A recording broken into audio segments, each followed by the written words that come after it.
Hi, I'm Dana. I'm an optician. I help fit glasses for my customers so they can see better. Eyesight is important, but recently something happened that made me believe that maybe we place too much importance on what we see. It all started back in high school.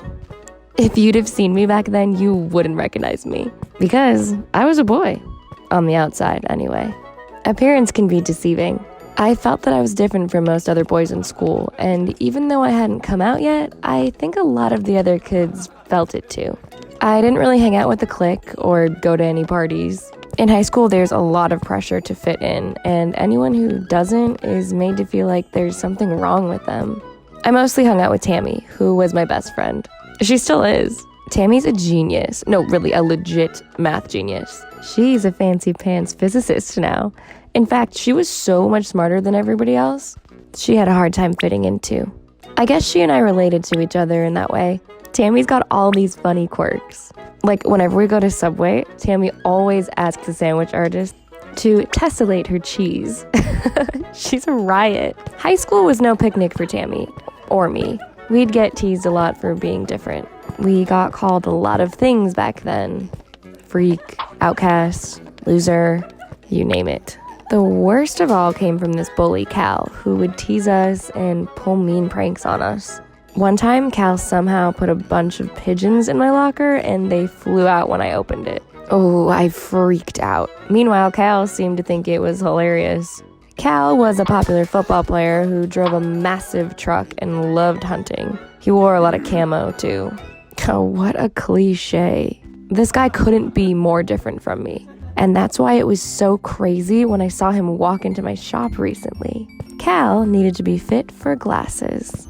He said his vision was always bad, but he refused to wear glasses when he was younger because he didn't want to, quote, look like a nerd. Ugh, he hadn't changed at all. He still drove a huge truck, still wore dirty hunting boots, and a camo hat. He didn't recognize me. Of course. High school was years ago, but he was so terrible to me back then, I didn't exactly feel comfortable revealing that I used to be scrawny little Daniel, his favorite target, let alone that I had transitioned.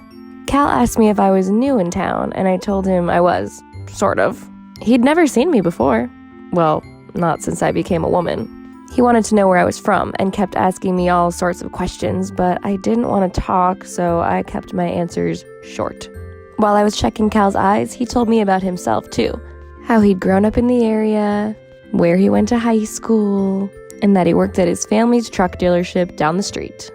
I knew all of this already, but I just nodded along politely and helped him pick out some frames. I met up with Tammy that night for dinner.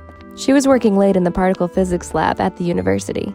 She was doing some kind of experiment that involved shooting photons or something at a wall and observing how they moved. I didn't quite understand all of it, but basically it was meant to show that nothing is quite as it appears. Not even light. Sounded trippy.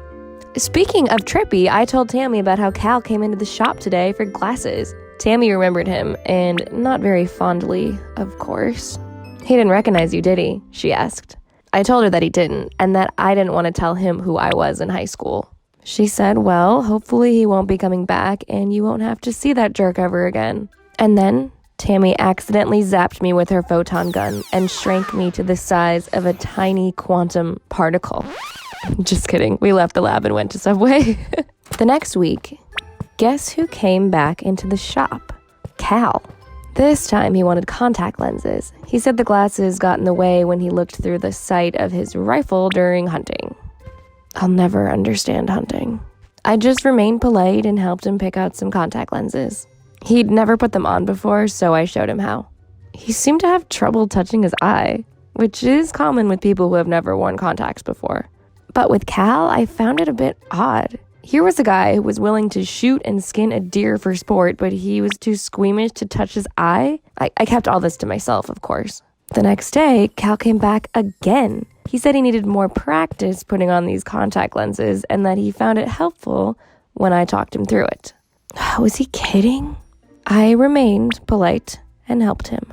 Eventually, he started getting the hang of it, but by then, his eyes were all red. When he finally had his contacts in, he said to me, "You're a sight for sore eyes." So corny. I couldn't help but laugh. I should have known what was coming next. He asked me out. on a date. Oh, was this dude for real? I mean, sure, he was being nice now, but surely that was only because he liked me. I knew how terrible and mean Cal could be. I could never. But I remained polite as always, and I said I was busy that weekend. Cal showed up again next week with flowers. He told me how the glasses had grown on him, made him look smarter. He was so thankful that I took so much time to help him. He wanted to show his appreciation with these lilies. Okay, they were beautiful. It was actually kind of sweet. I had to admit, Cal did look smarter and more sophisticated in those glasses. But still, it's Cal, the furthest thing from sophisticated. He said, hey, if you're not doing anything this weekend, maybe we can hang out. Was this guy ever going to stop? Imagine me going on a date with Cal. Imagining Tammy's reaction alone made me laugh. Actually, Tammy would probably get a huge kick out of it. You know what? Why not? I was in an impulsive mood. How many people can say they've gone on a date with their childhood bully? At the very least, it would make for a great story. So I said, sure. And Cal said, great. I said, where are we going? A monster truck rally? It was the first time I'd ever teased him. Cal laughed. He said, well, since the weather's nice, I was thinking we could go on a picnic in the park and watch the sunset. Oh, that actually sounded like a nice idea. He told me he'd pick me up at 5. I said, in your ridiculous truck? I was enjoying teasing him for a change. Cal laughed that off too. He said that he always drove big trucks because of the family business, and that his father insisted on it, mostly to keep up appearances. Cal admitted that he'd rather drive an electric car because he hated how much money it costs to fill the gas tank on big trucks. But don't tell my dad that, he said. Interesting. We went to the park and had our picnic. Cal brought sub sandwiches. At first I thought, wow, he liked subs too? Then I had to remind myself that everyone likes sandwiches. Calm down, Dana. We just ate and talked. The conversation was surprisingly easy. We mostly joked around. We laughed a lot. I kept teasing Cal and he thought it was funny. It was actually kind of nice. Then he started talking about growing up in the area and about high school. He asked where I went to high school. I told him, Lincoln High. He said, no way, that's where I went. How come I don't recognize you?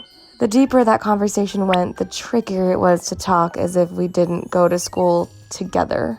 I originally wasn't planning on seeing Cal again, but at this point, I started feeling kind of bad carrying on like this. So I told him, you don't recognize me because in high school, I wasn't Dana, I was Daniel. Cal paused. It took a little while for him to catch on. When he finally realized what I was saying, he said, Daniel? Wow, you remember me? I said.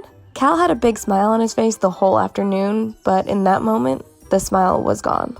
He looked down at the ground. Yes, I remember you, he said. I suppose that was the end of our date. With a guy like Cal, it was to be expected. I politely thanked him for the picnic. As I moved to get up, he stopped me, and what he said next, I never saw coming. He told me he was sorry. At first, I was confused. What was he apologizing for? Everything, he said. He knew that he made life hard for me back then, and that he had actually spent years thinking about it. He realized that in high school he had tried to build himself up by tearing down others, because he was super insecure. In his own way, he was also afraid of not fitting in, except he'd deal with it by distancing himself from anyone else who might seem as different, and made fun of them. I regret the way I was back then. I'm very sorry, and I hope you can forgive me, he said. The things he did and said to me back then were hurtful, but it meant a lot to me that he owned up to it and apologized. I told him, apology accepted. The following week, I went to visit Tammy at her lab. She said she was on the verge of cracking a unified theory of physics. When I told her I went out on a date with Cal, she stopped immediately. Shut up, she said. Cal? But he's terrible, how could you? The smartest person I know was staring at me, slack-jawed and stumped. I told her that he'd grown up a lot since high school. Sure, he still wears too much camo and drove a big truck, but after taking the time to get to know him, it turns out he's very thoughtful and sweet. But what do you mean taking the time to get to know him? She asked. Because we're kind of dating now, I said. Tammy was taken aback. Wow, I guess appearances really can be deceiving, she said. Then she told me the last time her mind was this blown, she had used gamma rays to see antimatter. Have you ever been judged for your outward appearance? Have you ever judged others for theirs? Tell us about it in the comments. And don't forget to like and subscribe for more hidden wisdom stories. Remember, when you share our stories, you're sharing wisdom.